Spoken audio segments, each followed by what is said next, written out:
Bismillahirrahmanirrahim. Ayo bawa harta ke surga. Dukung pembangunan sekolah Islam Mufid dengan donasi ke rekening atas nama Yayasan Muflih untuk Islam dan Dakwah. Bismillahirrahmanirrahim. Assalamualaikum warahmatullahi wabarakatuh. Innal hamdalillah nahmaduhu wa nasta'inuhu wa nastaghfiruhu wa na'udzu billahi min shururi anfusina wa sayyiati a'malina. May yahdihillahu fala mudilla lahu wa may yudlil fala hadiya lahu. Asyhadu an la ilaha illallah wahdahu la syarika lahu wa asyhadu anna Muhammadan 'abduhu wa rasuluhu salawatullahi wa salamuhu alaihi thumma ma ba'du. Ikhwani rahimani wa iyyakum jami'an. Walhamdulillah, kembali kita lanjutkan kajian kita dalam pembacaan tentang manhaj as-salaf, dan pembahasan kita sebelumnya telah membahas tentang kelompok al-ikhwan al-muslimin, kelompok al-ikhwan al-muslimun.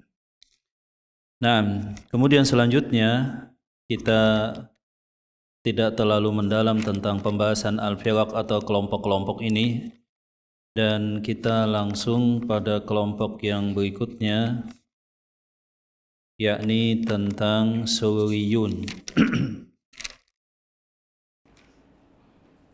Taib. Setelah sebelumnya membahas tentang ikhwan al-muslimun, bahwa mereka mempunyai beberapa tanda atau ciri khas karakteristik yang telah antum baca di buku ini, kita masuk pada pembahasan selanjutnya, yakni al-firqah as-sururiyah. Firqah as-sururiyah. Jadi firqah as-sururiyah ini sebetulnya adalah satu firqah yang dinisbatkan kepada seorang yang bernama Muhammad bin Surur bin Naib Zainal Abidin, di mana dia adalah seseorang yang berasal daripada Syria. Jadi dia dilahirkan dan besar di Syria, kemudian dia hijrah ke Saudi. Dia hijrah ke Saudi, bekerja dan mengajar di Saudi, dan dia menampakkan manhaj as-salaf pada awalnya, sehingga banyak yang memandang bahwa dia di atas manhaj as-salaf dan tidak mengetahui bahwa dia sebetulnya memiliki pemikiran ikhwan al-muslimun. Sebab pada tahun 1969 di sini disebutkan ikhwan al-muslimun di Syria itu terpecah belah, dan di Halab serta Hama condong kepada pemikiran sufi. Jadi aslinya pemikiran ikhwan al-muslimun itu adalah harakah siyasiyah, gerakan politik pada dakwah, akan tetapi pada akidahnya mereka lebih condong kepada sufiyah, semacam bersama pimpinan mereka Abdul Fattah Abu Guddah, dan ini saliran dengan Hasan al-Banna. Sedangkan yang lain di Damaskus cenderung pada pemikiran yang lebih ekstrim yang biasanya digaungkan oleh Sayyid Qutb. Sayyid Qutb itu salah seorang pemikir di Ikhwan al-Muslimun, dan salah satu bukunya itu adalah yang terkenal Fi Zilal Al-Quran, Fi Zilal Al-Quran. Nah, di bawah kepemimpinan Isam bin Attar dan Muhammad Asur ini ketika di Syria, dia aktif di Ikhwanul Muslimin di bawah pimpinan Isam bin Attar, yang itu terpengaruh dengan pemikiran-pemikiran daripada Sayyid Al-Qutb. Nah, setelah itu kemudian pindah ke Saudi, bekerja dan mengajar di sana di daerah Qasim, di Saudi. Kemudian dia menarik banyak pengikut dan mendirikan Jam'iyah Hizbiyah, yang awalnya dia banyak menukil perkataan-perkataan salaf, tulisan-tulisan para ulama salaf, akidah-akidah ulama salaf, tetapi yang sifatnya umum. Setelah di Saudi, dia kemudian pindah ke Kuwait, bergabung dengan tokoh Ikhwanul Muslimin di Kuwait yang bernama Sayyid Aid, salah seorang tokoh Ikhwanul Muslimin yang dulu pernah dipenjara di Mesir bersama Sayyid Qutb sebelum Sayyid Qutb dihukum gantung. Kemudian Sayyid Aid dengan Sayyid Qutb ini berpisah dan masing-masing membuat jamaah sendiri. Kemudian dia bekerjasama dengan Syekh Hasan Ayyub dan Ghazi At-Taubah. Nah, ringkasnya jemaah rahmat Allah Subhanahu wa taala, ikhwan sekalian, setelah di Kuwait, kemudian sebagian para ulama menyadari hakikat dia bahwa yang dimaksud dengan Muhammad Suruh bin Zainal Abidin ini ternyata menampakkan akidah salaf, ya, dekat dengan ulama-ulama salaf, tapi di belakang dia mengkritik dan mendiskreditkan akidah dan ulama serta manhaj salaf.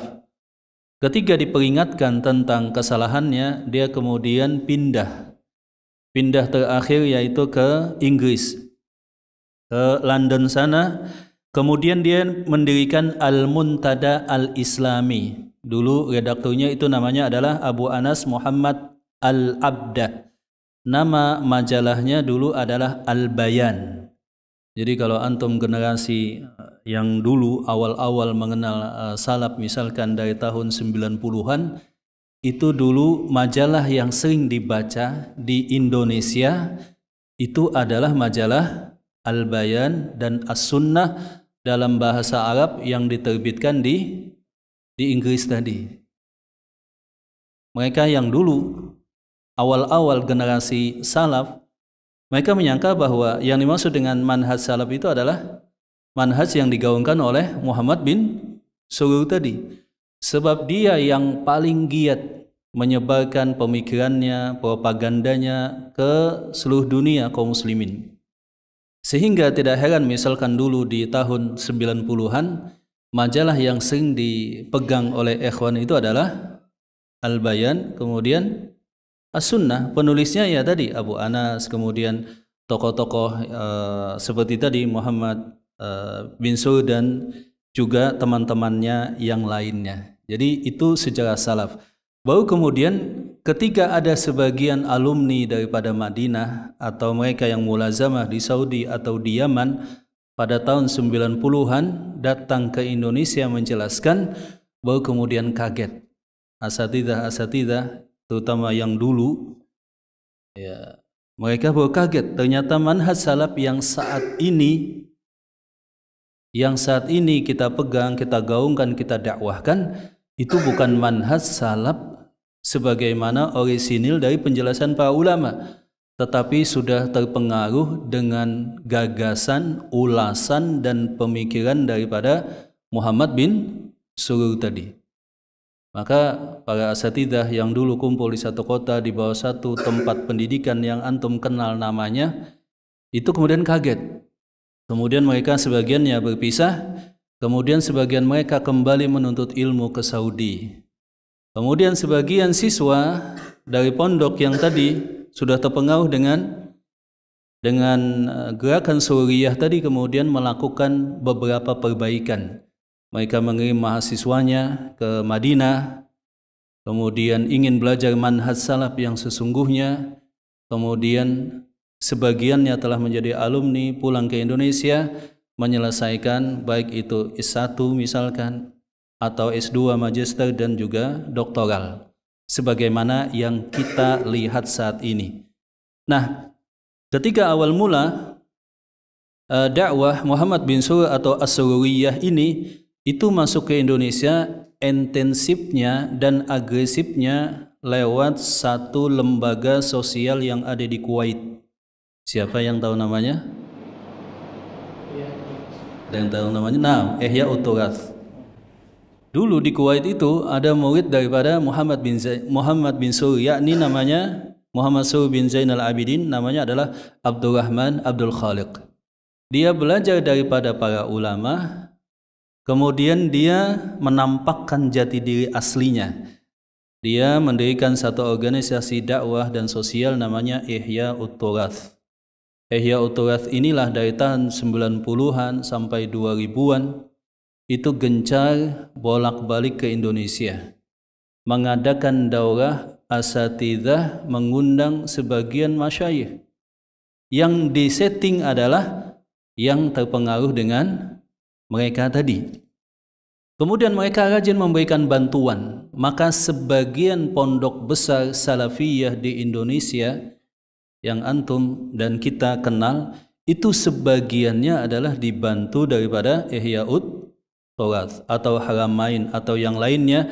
Dulu lewat satu yayasan perwakilan di Indonesia di Lenteng Agung, namanya adalah As-Safwah. As-Safwah, na'am. Nah, ringkasnya demikian. Kemudian ikhwan as-salafi ini mengenal, kemudian menyadari bahwa ini adalah Muhammad Surur bin Zainal Abidin. Sebagian berlepas diri secara total. Sebagian berlepas diri secara total. Kemudian mereka menuntut ilmu ke Yaman. Kebanyakannya. Kemudian sebagian berlepas diri tapi menerima bantuan. Jadi tidak terhubung secara langsung. Dan mereka yang berhubungan dengan Ihya Turath ini ada dua ciri. Ciri yang pertama adalah mereka yang bermuamalah secara penuh, senantiasa berkomunikasi, kemudian bekerja sama dalam dakwah, menerbitkan buku-buku daripada Ihya Turath dan menerima pengarahan-pengarahan. Ada juga hanya sebatas menerima. Ada yang sebatas menerima, bahwa hukum asal menerima bantuan tidak ada masalah. Nah, yang pertama tentu saja bermasalah. Adapun yang kedua, maka tentu saja menimbulkan berbagai macam dinamika dakwah di Indonesia. Ketiga, sebagian tulab yang berasal dari Yaman kemudian pulang ke Indonesia. Nah, pada mulai tahun 2000-an, tahun 96, 97 sampai tahun 2000-an, kemudian terjadilah apa yang disebut dengan peristiwa pembantaian Nasrani atas kaum muslimin di Ambon pada tahun 2000. Nah, kemudian kebanyakan berasal dari Yaman, kita tahu mereka kemudian mewajibkan jihad. Dan kemudian terjadilah fraksi sehingga mereka yang bermuamalah dengan Ihya Turath atau hanya sekedar menerima bantuan, kemudian semuanya tanpa pandang bulu dituduh sebagai sururiyun. Seperti itu. Maka kemudian sebagian membantah dan semacamnya. Ini fakta sejarah yang terjadi. Maka ini sekedar untuk diketahui bagi kita. Sebagian sudah melakukan perbaikan, sebagian berlepas diri, sebagian hanya menerima dengan alasan menerima tanpa adanya mujamalah dan tanpa adanya mudahanah dan tanpa adanya kesalahan dalam dakwah, maka itu tidak masalah. Bahkan menerangkan kesesatan daripada Ihya Turath. Sebagian mungkin saja masih bekerja sama, wallahu taala alam bisawab. Kita tidak membahas ke sana. Intinya adalah bahwa dakwah sururiyah mereka menampakkan seakan-akan salaf, tapi kemudian di dalamnya adalah ikhwan al-muslimun. Yang sangat jelas misalkan sebagian kajian dalam pemikiran dan gerakan di Indonesia, apa yang disebut dengan harakah Sunniyah Muslimin Indonesia atau Hasmi, atau sebagian misalkan yang di Makassar sana misalkan ada Wahdah Fulaniyah dan semacamnya, maka itu yang jelas secara penuh mengadopsi dan terlihat betul pemikiran-pemikiran daripada As-Sururiyah tadi. Naam. Saya mungkin tidak membahas di buku ini, tapi saya lebih cenderung untuk membacakan makalah dalam bahasa Arab atau kutaib, sebab saya biasanya kalau baca buku bahasa Indonesia ini agak bingung juga. Kalau di pengajian kemudian saya bahasa Indonesia, biasanya konsentrasi saya jadi bias. Makanya biasanya saya lebih memilih untuk yang ada bahasa Arabnya walaupun di handphone. Taib. Kita akan membahas ikhwan tentang pokok-pokok pemikiran daripada As-Sururiyah. Yang penting kan tema kita, gitu ya, tema kita. Yang pertama adalah at-tarkizu fi taqri tauhidil hakimiyah. Sururiyah itu salah satu cirinya adalah mereka memfokuskan, menekankan tentang tauhid hakimiyah. Tauhid hakimiyah itu adalah la hakima illallah. Tidak ada yang berhak membuat hukum melainkan hanya Allah. Atau mereka membuat ada jenis keempat. Ada tauhid rububiyah, tauhid uluhiyah, tauhid asma wa sifat, kemudian ada lagi satu tauhid hakimiyah. Tauhid hakimiyah tadi sebetulnya lebih cenderung kepada akidah al-khawarij. La hakima illallah. Tidak ada yang berhak membuat hukum melainkan hanya Allah. Wa man lam yahkum bima anzalallah fa ulaika humul kafirun. Kalau ada pemerintah yang membuat hukum ya di luar daripada hukum Al-Quran dan As-Sunnah, otomatis tanpa ada alasan, tanpa ada pengecualian, dia kafir. Nah, ini sebetulnya berasal daripada akidah Al-Khawarij dan mereka menekankan itu. Adapun al-aqizatu atsaniyatu taqiru jahiliyati al-mujtama'at. Mereka memvonis bahwa masyarakat saat ini adalah masyarakat yang jahil. Masyarakat jahiliyah, masyarakat yang jahiliyah. Wal ba'du yasrahu bi annaha mujtama'atun murtaddah. Bahkan sebagian menyatakan masyarakat saat ini adalah masyarakat yang telah murtad. Dan ini adalah pemikiran yang kalau kita lihat adalah gen pemikirannya berasal daripada Sayyid Qutb. Sayyid Qutb itu menulis dalam satu bukunya Jahiliyatu Al-Qarni Al-Ishrin, Jahiliyah abad ke-20. Di sana Sayyid Qutb kemudian menulis bahwa semua masyarakat, semua negara, semua kaum muslimin saat ini hidup pada kondisi jahiliyah. Seperti itu. Naam. Al-aqizatu ats-tsalisah, poin pokok pemikiran yang ketiga daripada Suriyah itu adalah al-wala wal bara. Al-wala wal bara maksudnya loyal kepada kelompoknya dan mereka bara kepada orang yang menyelisih mereka walaupun itu para ulama. Nah, ketiga pokok pemikiran tadi kemudian ada beberapa poin lainnya yang merincinya. Yang pertama, al-ghulu wa takizu ala taqyiri mas'alatil hukmi bighairi ma anzalallah. Mereka senang membahas tentang pembahasan berhukum dengan selain hukum Allah. Itu banyak, sering, dominan dibahas. Makanya biasanya dari sinilah kemudian muncul bibit-bibit orang yang seakan-akan salafi tapi kemudian dia jatuh kepada takfiri. Ya, jatuh pada takfiri. Dari sinilah kemudian misalkan gen pemikiran daripada ISIS. Mereka seakan-akan akidahnya yang mereka ajarkan juga adalah kitab tauhid. Tapi kemudian mereka menekankan tentang poin apa tadi? Berhukum dengan hukum Allah. Barang siapa yang tidak berhukum dengan hukum Allah otomatis kafir. Yang kafir itu wajib tidak boleh ditaati dan wajib memberontak. Kemudian pemikiran yang kedua, ya anak kira antum nanti bisa membaca yang di buku dan anggap saja sudah dipelajari sebab itu insyaallah mudah dipahami, gamblang. Al-ghulu fi muwalati al-kuffar. Jadi mereka gulu dalam masalah muwalat al-kuffar. Dalam pembahasan al-muwalat al-kuffar. Barang siapa yang loyal kepada orang kafir maka dia juga telah kafir. Makanya dulu kebetulan Suriyah ini mendapatkan tempatnya ketika saat terjadinya Perang Teluk. Antum Perang Teluk usia berapa ya? Antum usia berapa saat itu? Hah? Tahun 90? Iya, 91. Anggaplah 91. Masya Allah. Iya, 91 belum lahir, Masya Allah. Naam. Jadi mereka mendapatkan tempat di sana. Mereka kemudian mengkafirkan sebagian mereka negara Saudi. Kenapa? Ketika Saddam Hussein ya kan tahun 90-an menganeksasi Kuwait, anak saat itu kalau nggak salah lagi SMP atau iya SD atau SMP. Nah kemudian akan juga Saudi terancam, maka Saudi kemudian meminta bantuan daripada Amerika. Disitulah kata mereka bahwa Saudi telah kafir.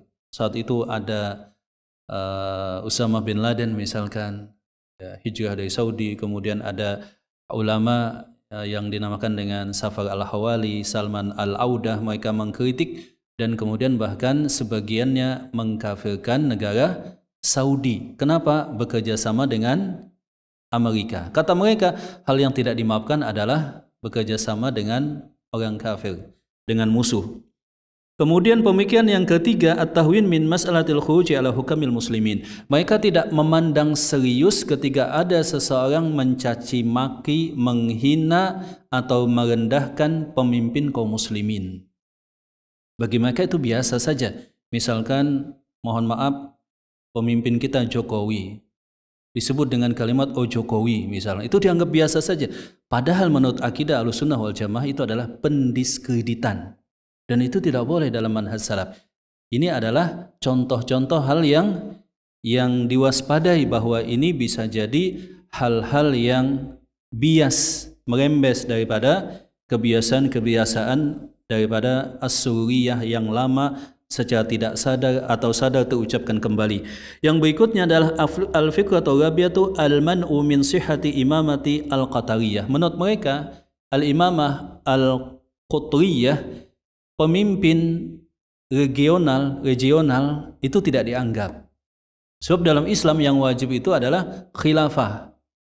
Adapun regional di negara Indonesia, Malaysia itu tidak wajib ditaati. Kemudian pemikiran yang keempat, Suriyah menyatakan bahwa pentingnya manhaj muwazanah terhadap semua kaum muslimin walaupun itu ahlul bid'ah.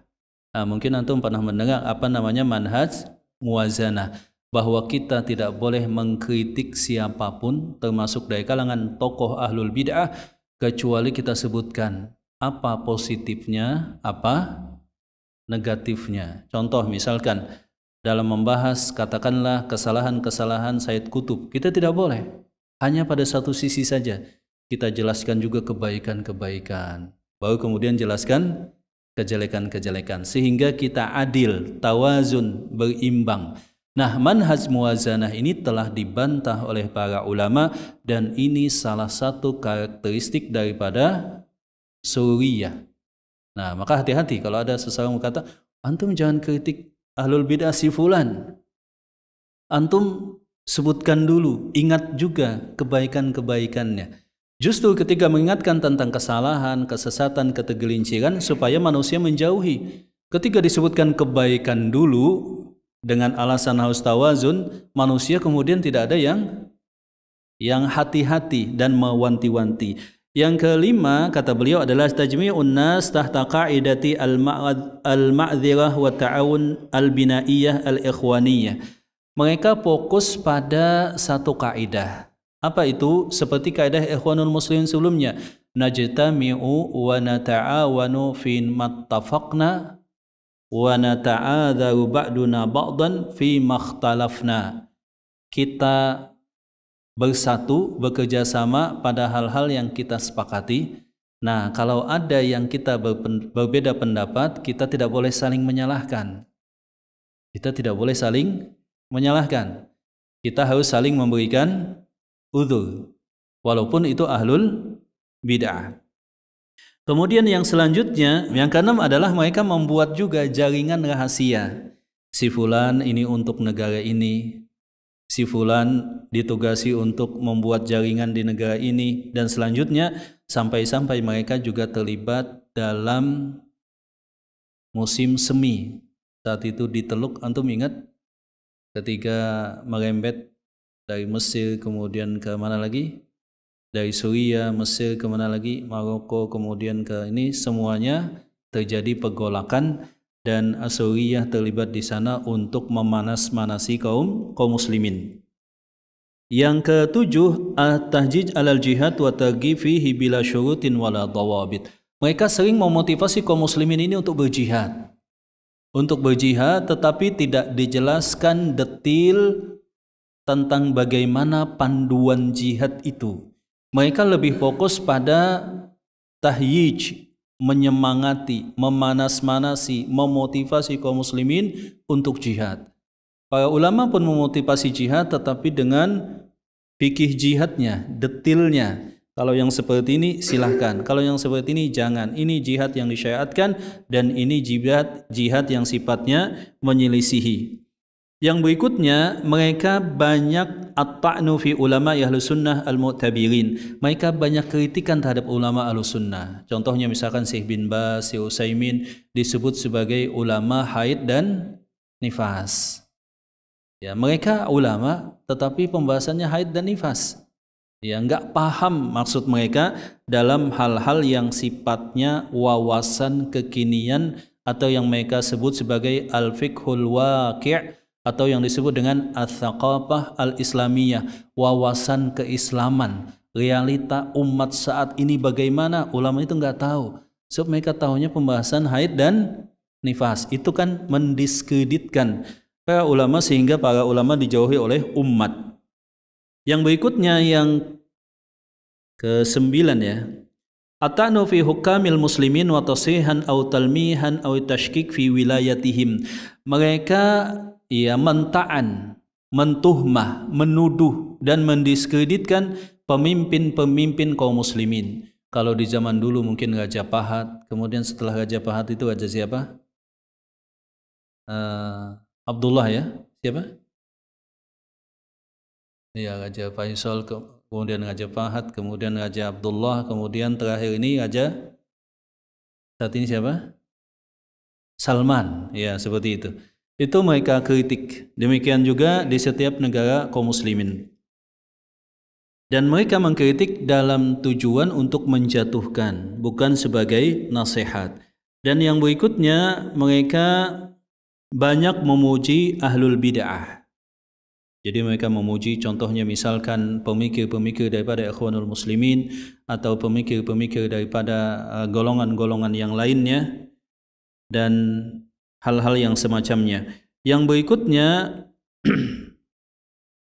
mereka menutup mata terhadap berbagai macam penyimpangan yang terjadi, baik yang dilakukan oleh ikhwanul muslimin atau misalkan oleh Hizbut Tahrir misalkan, atau yang dilakukan oleh Jamaah Hijrah wa Takfir, atau yang dilakukan oleh Daesh. Daesh itu apa yang kita kenal sebagai ISIS. Maka sebagian ISIS itu berasal daripada Sururiyah. Sebagian ISIS, misalkan Isam al-Bar'awi atau yang dikenal dengan Abu Muhammad al-Maqdisi, itu luar biasa. Dia biasanya kajian itu tentang tauhid, kitab tauhid, kasyfus syubhat, pembatal keislaman, begitu ya. Tapi kalau sudah membahas tentang jihad dan hukam kaum muslimin, nah baru ketahuan ya bahwa dia adalah pemikir utama yang dijadikan rujukan oleh Daesh atau yang kita kenal dengan ISIS. Bahkan ada 1-2 ustadz yang dulunya salaf bahkan itu terpengaruh akhirnya dengan pemikiran ISIS seperti itu. Jadi luar biasa. Kemudian yang ke-15, mereka mengakui at-tahazzubat fil mujtama'at al-islamiyah, bahwa adanya tahazzub atau golongan-golongan di tubuh kaum muslimin, dan yang demikian adalah hal yang biasa dan bisa ditoleransi. Yang ke-16, mereka menyatakan dan menekankan tentang wajibnya untuk as-sam'u wa ta'ah untuk pemimpin dan juga jamaah as-sururiyah. Ini beberapa poin cabangnya dari 3 poin utama tadi. Maka kalau kita lihat biasanya As-Sururiyah ini ciri khasnya mereka mementingkan tentang pembahasan politik ya dibanding akidah, walaupun mereka mengaku misalkan mereka di atas manhaj salaf, atau mereka mendiskreditkan pemerintah hukam kaum muslimin, atau mereka menutup mata terhadap penyimpangan bid'ah, atau mereka misalkan mendiskreditkan ulama ahlus sunnah wal jamaah, atau mereka memuji ahlul bid'ah, atau mereka tadi mengakui dan mengadopsi semacam manhaj kita saling tolong menolong dalam apa yang kita sepakati dan saling memahami kalau kita berbeda pendapat. Dan kaidah yang berikutnya adalah kaidah tawazun atau kaidah muwazanah. Muwazanah itu maksudnya tidaklah kita mengkritik ahlul bid'ah kecuali kita wajib menyebutkan kebaikannya juga. Ini tentang sururiyah, dan ini kadang menyusup ke tubuh kaum muslimin atau ke manhaj as-salaf. Manhaj salaf itu adalah manhaj yang al-haq, merupakan akidah, merupakan juga, jadi manhaj as-salaf, manhaj itu keseluruhan. Poin yang paling penting dari manhaj itu adalah permasalahan akidah, termasuk di dalamnya ibadah harus sesuai dengan as-salaf, termasuk di dalamnya adalah al-muamalah ma'al hukam, itu juga harus sesuai dengan manhaj salaf. Termasuk manhaj salaf itu juga di dalam masalah ad-da'wah, dalam masalah dakwah. Nah, sebagian orang bermanhaj salaf hanya akidahnya saja, tapi ketika dengan pemerintah dia ngambil pemikiran daripada ikhwanul muslimin. Sebagian mengambil manhaj salaf, bagus pembahasan fikihnya. Fikih misalkan diambil daripada madhab al-Imam Ahmad bin Hanbal, lebih banyak dominan, kemudian lebih fokus dalam pembahasan dalil, dalam masalah dalil. Tapi dalam masalah yang lain ambil dari kelompok yang lainnya, manhaj yang lainnya. Wallahu ta'ala alam bisawab. Maka dengan demikian insyaallah ditambah dengan poin-poin yang ada di buku ini, antum insyaallah sudah memahami apa itu yang dinamakan dengan sururiyah, atau subjeknya disebut dengan sururi, atau jamaknya disebut dengan sururiyun, yang pimpinannya yang bernama tadi adalah Muhammad Surur bin Zainal Abidin, yang pusatnya ada di Inggris tadi, di Britania. Baik, sampai di sini mungkin ikhwan ada pertanyaan, dipersilahkan. Setelah ini apa ya?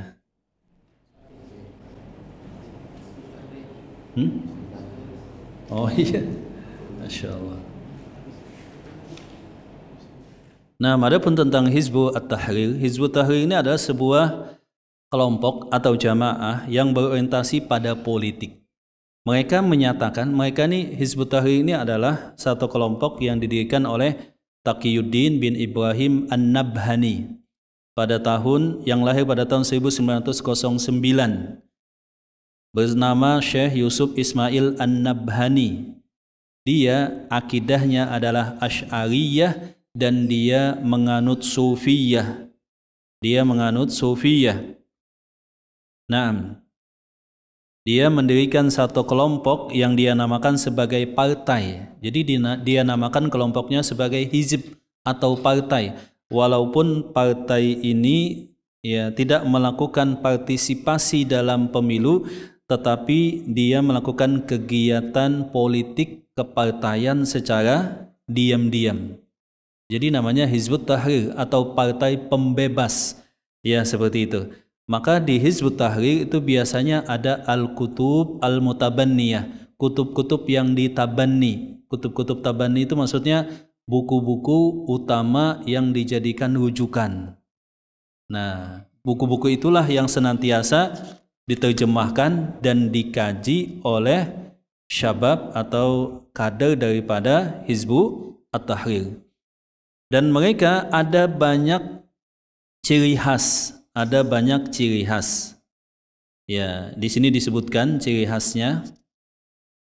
Intinya mereka fokus pada politik. Fokus pada, kata mereka, setelah runtuhnya khilafah di Turki pada tahun 1924, maka kaum muslimin itu berada pada hizbiyah, berada pada jahiliyah maksudnya, dan tidak ada lagi khilafah. Maka mereka fokus untuk mengembalikan khilafah. Fokus untuk mengembalikan khilafah. Dan menurut mereka khilafah ini adalah wajib. Jadi mereka fokus pada brainstorming.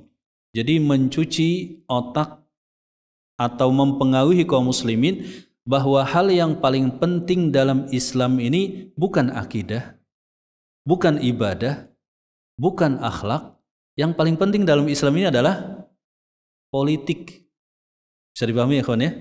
Yang paling penting adalah politik. Maka semua yang mereka lakukan muaranya itu supaya bisa menggoyang kekuasaan yang ada, kemudian menggantikan dengan pemerintahan yang sesuai dengan ide-ide dan pemikiran daripada Hizbut Tahrir. Dan mereka juga uniknya tidak berpartisipasi dalam pemilu, tapi juga mereka tidak memberontak. Ini keunikan Hizbut Tahrir. Tidak partisipasi dalam pemilu, tapi juga tidak memberontak. Apa yang mereka lakukan? Mereka meminta tolong supaya ada kekuatan kaum muslimin di satu negara yang membantu untuk melakukan coup atau pengambil alihan kekuasaan dan mengganti dengan sistem Islam. Maka kalau ditanya, mereka tidak melakukan agitasi, tidak melakukan pemberontakan, kekacauan, enggak. Mereka juga tidak ikut pemilu, tapi mereka memotivasi supaya ada kekuatan kaum muslimin bahkan dari kalangan bersenjata untuk mengambil kekuasaan. Nah, kita tidak membahas pemikiran mereka di bidang politik. Intinya memang mereka itu memfokuskan pada diskusi, seminar, kajian tentang politik, tentang fiqhul waqi', tentang thaqafah Islamiyah, keadaan kekinian kaum muslimin. Makanya mereka biasanya isinya kalau antum lihat buletin Jumat itu pasti tentang politik. Dan habis baca antum jadi panas biasanya. Jadi panas begitu.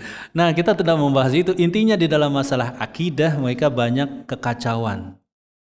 Ya, mereka banyak kekacauan. Dulu mereka masuk awal-awal itu di kadernya dinamakan dengan Abdurrahman Al-Baghdadi, kemudian dia telah taubat. Dan dulu ada, ya intinya mereka dulu basis dakwahnya di awalnya tahun 90-an.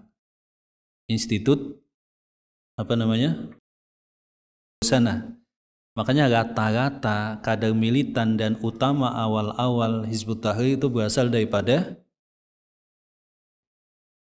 dan rata-rata tidak ada yang mumpuni dalam bahasa Arab, sebab memang jurusannya kehutanan, kemudian apa namanya lagi, pertanian dan ya semacam itu.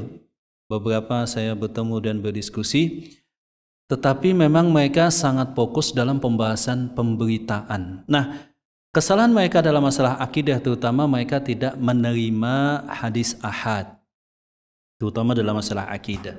Mereka tidak menerima, boleh dalam masalah ibadah. Kemudian mereka sebagai konsekuensinya tidak beriman dengan semua apa yang dibawa hadis ahad. Contohnya azab kubur misalkan, tentang Dajjal dan yang semacamnya. Dan ini butuh pembahasan yang panjang, saya hanya sekilas sebagai isyarat saja. Dan unik, ada beberapa unik dalam masalah fikih. Misalkan mereka membolehkan musik. Maka biasa kalau antum lihat Ustadz apa namanya, Hizbut Tahrir atau kalangan muslimah dari Hizbut Tahrir itu nyetel musik itu biasa saja. Dan mereka juga memandang bahwa salaman ini tidak masalah. Salaman antara laki-laki dan perempuan. Sebagiannya memandang demikian. Dan saya konfirmasi langsung, iya betul. Ya sebab berdasarkan Rasulullah yang pernah membaiat para sahabiyah dari jendela. Menurut mereka, kalau membaiat pasti salaman, maka tidak masalah salaman.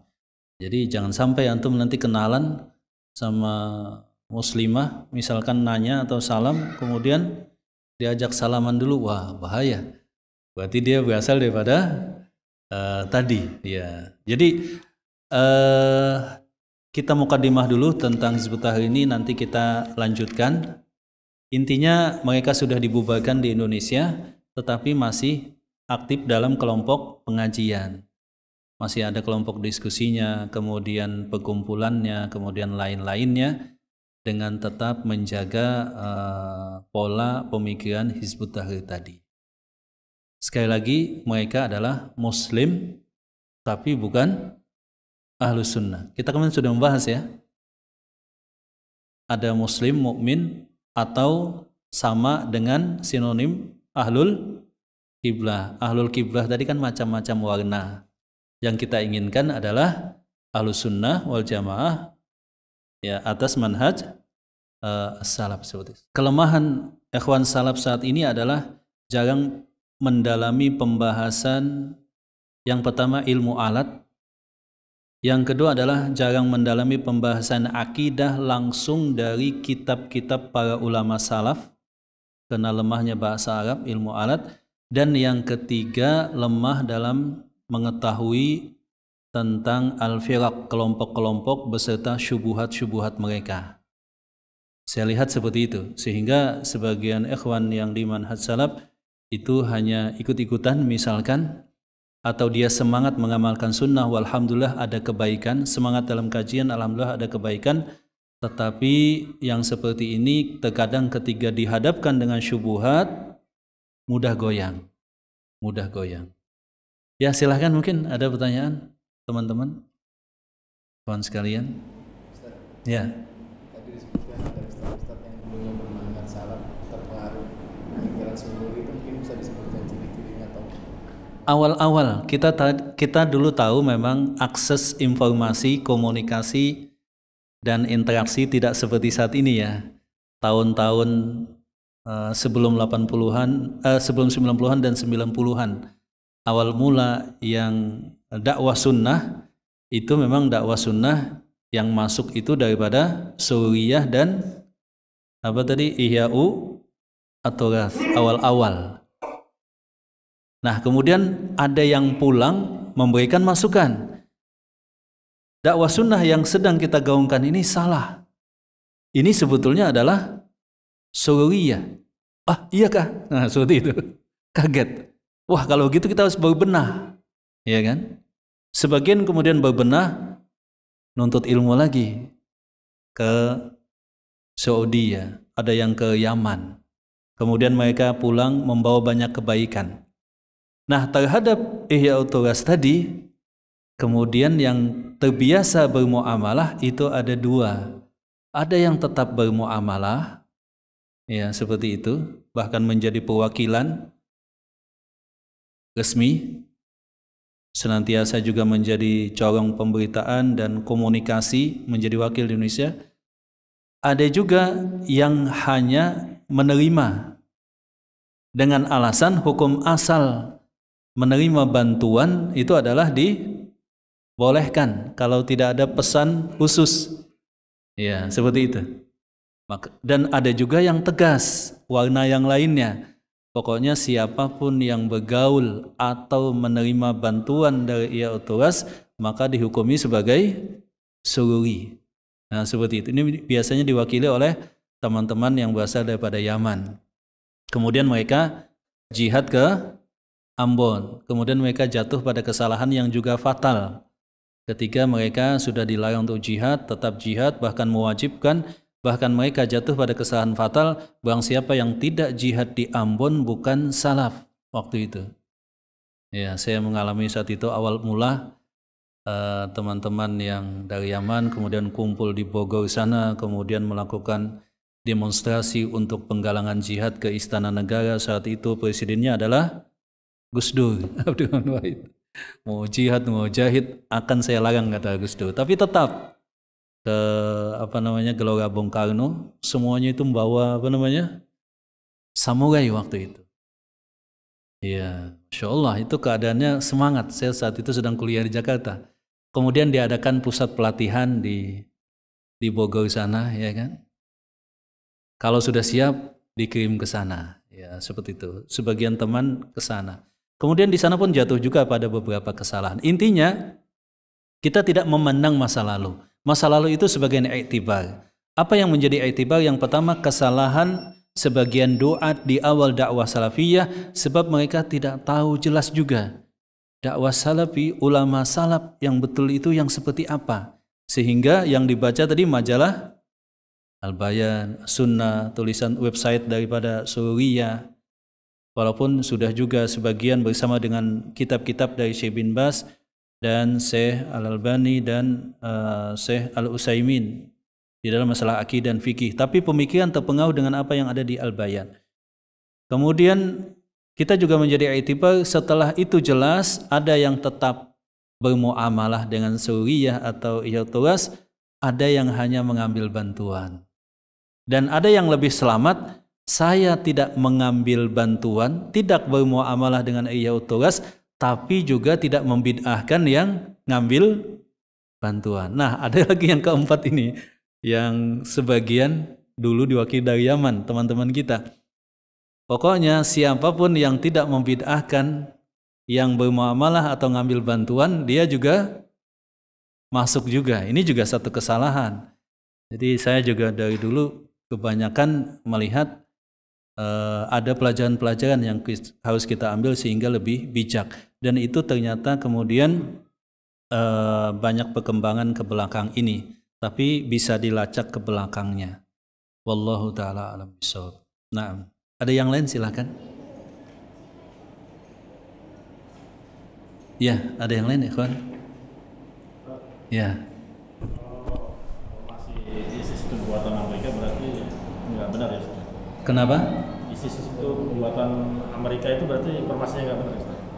Iya, dalam setiap hal yang demikian maka biasanya senantiasa banyak faktor seperti itu. Mungkin saja secara tidak langsung ada by design, dan yang jelas juga mereka juga muncul dari semangat jihad seperti itu.